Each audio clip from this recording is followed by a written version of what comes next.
Dando continuidade, então, ao estudo, agora temos a energia de volta aqui. Nós temos essa carta escrita, então, de uma maneira geral. Ela é escrita especialmente para os crentes judeus, aqueles judeus que se converteram ao cristianismo e que foram perseguidos em Jerusalém e em toda a Judéia, foram perseguidos a ponto de ter que sair de suas casas, de suas residências, de seus lares e fugirem para outros países, para outras cidades, né, fora da Palestina, para não serem mortos ou para não serem agredidos ou presos, e por aceitarem receberem Jesus Cristo, crendo nele como o Senhor e como o Messias prometido no Velho Testamento. Então, essas cartas, as 7 cartas que nós mencionamos, né? 2 de Pedro, 3 de João, Judas e Tiago, elas são denominadas epístolas gerais, porque não foram escritas para um determinado público, mas para os crentes de um modo geral, sendo que a de Tiago ainda tem a especificidade de ser uma carta enviada a, aos crentes, aos cristãos judeus, né? Os judeus que tinham se convertido ao Senhor Jesus. Porque nem todo judeu, aliás, a maioria dos judeus não se converteu a Cristo, né? Foram um número menor de judeus que se converteu a Cristo inicialmente. Entre eles, os irmãos de Jesus, né? Os irmãos de Jesus não criam nele antes da ressurreição e passaram a crer depois que Cristo ressuscitou. E Cristo apareceu especificamente também a Tiago, conforme Paulo nos ensina na carta aos Gálatas, demonstrando que Tiago foi premiado, né? Vamos dizer assim, porque Jesus ressuscitado apareceu a ele e ele se transformou num, num líder, um líder. Ele não era apóstolo, não é? Porque o Novo Testamento tem pelo menos 4 Tiagos, né? Tem um Tiago que é irmão de João, que é primo de Jesus e que era discípulo, né? E sempre eles andavam juntos, Pedro, André, Tiago, João. Então, tem um outro Tiago, filho de Alfeu, que também era apóstolo de Jesus. Então, tinha 2 apóstolos com o nome de Tiago. E tinha um terceiro Tiago, que era pai do apóstolo Judas. E, finalmente, tinha este Tiago da Epístola, que era irmão de Jesus, meio-irmão de Jesus, né? Filho de Maria e de José, que se tornou também um líder. Depois da ressurreição de Jesus, ele se tornou um crente e liderou a igreja de Jerusalém, pastoreando essa igreja por cerca de 30 anos. Então, nós temos estas informações a partir da história da igreja, né? E da história paralela, da história universal paralela, né? Tem Egésipo e Flávio Joséfo foram historiadores não cristãos que contaram essa história e que relataram essa, estas verdades, né?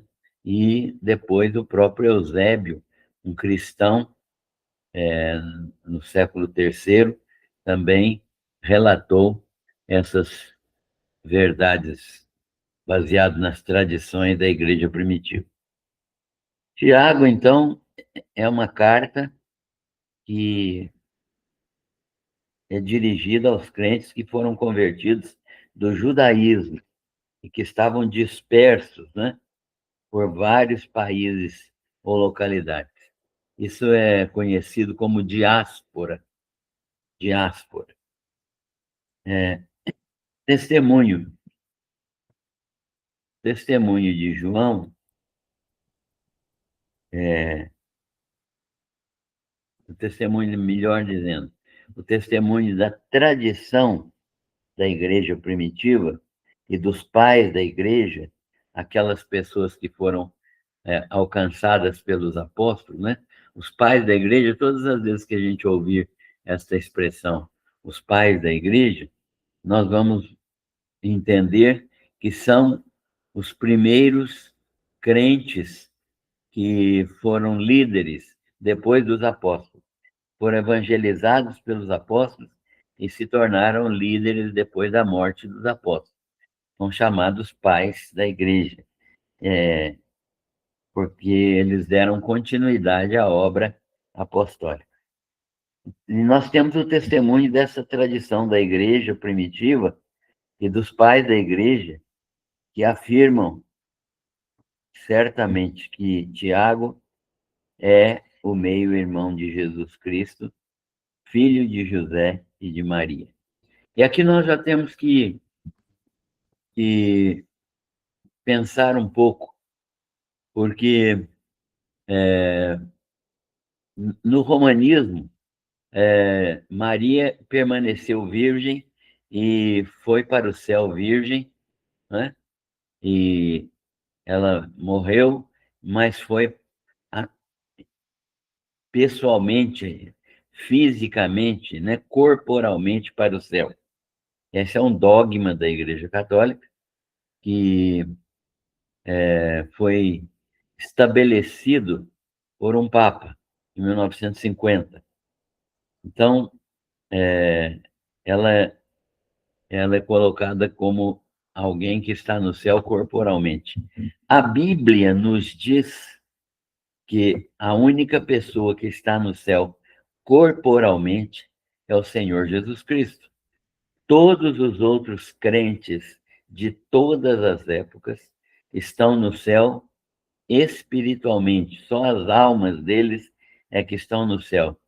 Estão aguardando aquilo que nós chamamos de ressurreição, aguardando a ressurreição dos seus corpos, quando eles receberão um corpo glorificado, né? Um corpo transformado, um corpo semelhante ao corpo de Jesus, né? Um corpo igual ao corpo de Jesus, que, que está no céu agora. Então, todos nós teremos um corpo igual ao corpo de Jesus, homem, né?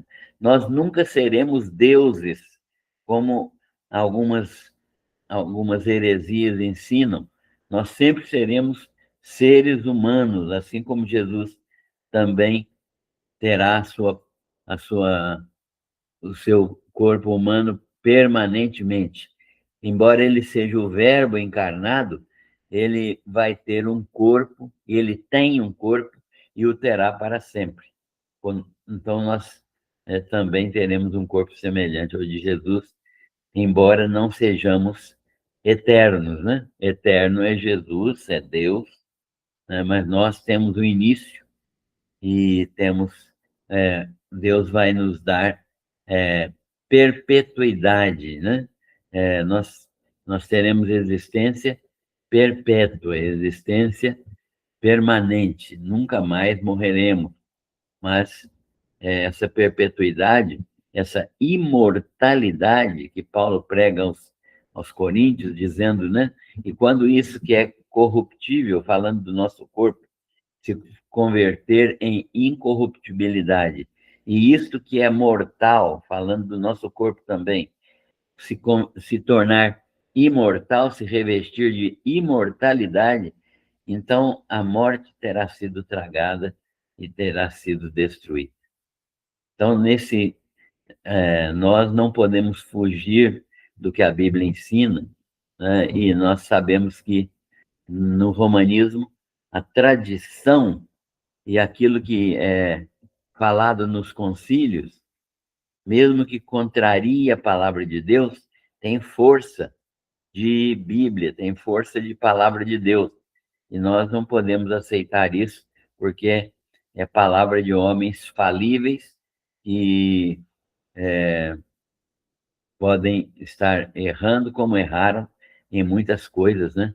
Se nós estudarmos a história do romanismo desde sempre, nós vamos ver como os cristãos verdadeiros foram perseguidos por toda a Idade Média e por muitos séculos, morrendo muitos cristãos, né, por causa da perseguição, né? Queimando-se Bíblias, queimando-se livros que falavam do cristianismo, e, e isso foi uma realidade histórica, né? Está nos livros de história de quem quiser ver, né? Quem já estudou história geral, na época do ginásio, né? Quando antigamente nós fazíamos um, um, um, um ensino secundário e estudávamos história geral, nós aprendemos dos historiadores que não eram protestantes sobre essas perseguições, sobre a Inquisição. Então, isso tem sido uma aberração que tem sido cuidadosamente guardada pelos romanistas, né? Então, Tiago é verdadeiramente o autor desta carta e ele foi convertido após a ressurreição de Jesus e ele era um homem, se transformou num homem fiel, foi cognominado, inclusive, de justo. Tal era a sua vida sem problemas, tal era a sua vida sem nenhum defeito, né? Ele é um homem obediente a Deus e um verdadeiro líder do catolicismo, do cristianismo primitivo. Ele era justo segundo os padrões da lei de Moisés. Era um homem de muita influência entre os judeus e na igreja ele foi bispo, né? Bispo aqui é uma palavra que é correlativa a pastor, é a mesma coisa, né?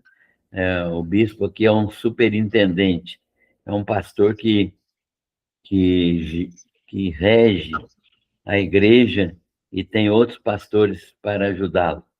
Então, ele foi bispo na igreja de Jerusalém por cerca de 30 anos. Foi martirizado, morreu como mártir em Jerusalém. Ele foi preso e foi levado até o Templo de Jerusalém pelas autoridades judaicas e colocado no lugar mais alto do templo. E lá no lugar mais alto do templo, foi pedido a ele que negasse que Jesus Cristo era o Messias. E ele, então,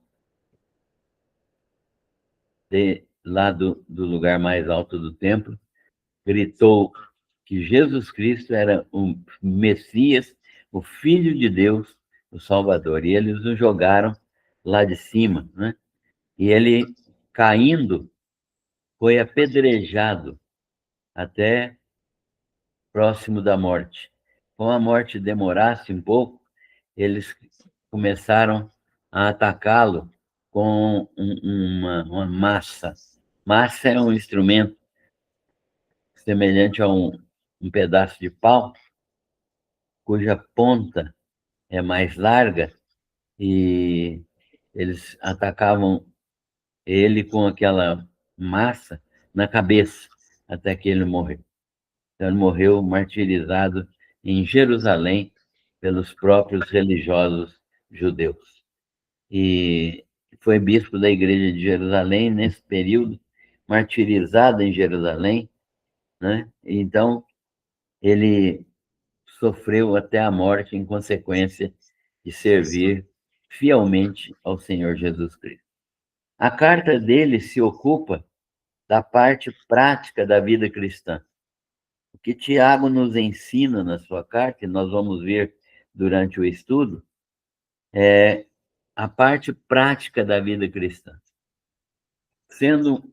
Crendo em Jesus Cristo, o que é consequente? O que é necessário?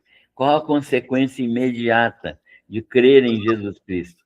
O que se transforma na vida da pessoa que crê em Jesus Cristo?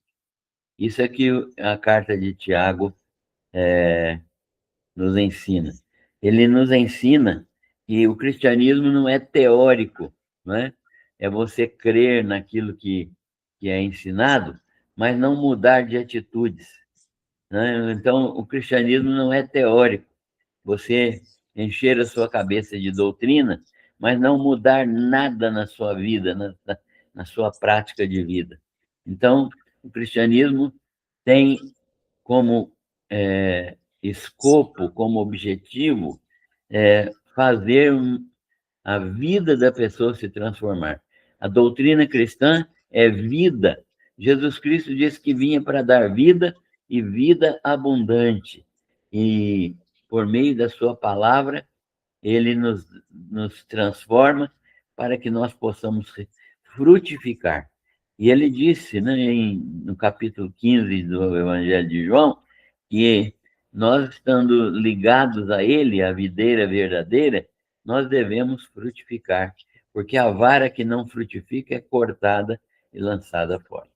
Então, Tiago vem demonstrar essa prática da vida cristã, como a fé verdadeira se expressa em atitudes e ações práticas diárias, tanto no comportamento pessoal, como nos relacionamentos diversos, com pessoas, com profissão, com qualquer outro tipo de relacionamento, e na dependência direta de Deus. Então, o assunto da carta é este. A carta é datada entre os anos 44 e 49 depois de Cristo, ou seja, 15 a 20 anos depois que Jesus Cristo morreu. Tiago foi martirizado no ano 62 depois de Cristo, segundo o historiador Flávio Josefo, que é um historiador de grande credibilidade. Além do apedrejamento por afirmar que Jesus Cristo é o Messias, bateram-lhe na cabeça com uma clava ou uma massa, né? Uma massa com C cedilha, né? Até que ele morresse, sem negar a Jesus Cristo. Então, esse é um resumo do que nós vamos encontrar no livro de Tiago. E hoje nós já temos aqui alguns versículos para que a gente possa pensar um pouco neste livro. Ele começa conclamando seus irmãos, né, a terem grande alegria. Por quê? Os judeus estavam sofrendo perseguição. Então, os judeus cristãos estavam sofrendo perseguição dos judeus não cristãos. E até depois, como cristãos do próprio Império Romano. Então, eles estavam sendo prensados pelos dois lados, né? Pelos judeus e pelos anticristãos. Meus irmãos, tende por motivo de grande gozo o passardes por várias provações. Aqui nós vemos o pastor Tiago, né, preocupado com a posição em relação ao sofrimento dos crentes. Nós vimos na carta aos Hebreus que ele estava, o autor da carta aos Hebreus, como nós já estudamos, estava preocupado com uma possível volta. Tem alguém com o microfone ligado e está dando uma interferência aqui. Então, eles estavam preocupados com o possível retorno dos judeus ao, ao judaísmo por causa das perseguições, as pressões que eles estavam recebendo eram pressões que faziam com que eles quisessem voltar ao judaísmo. Então, Tiago também está preocupado com isso. E ele então diz, né?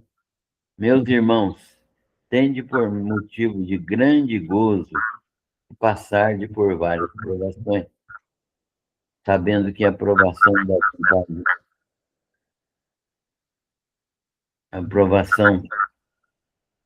da vossa fé produz perseverança. O ensino de Tiago aqui é um ensino que demonstra claramente que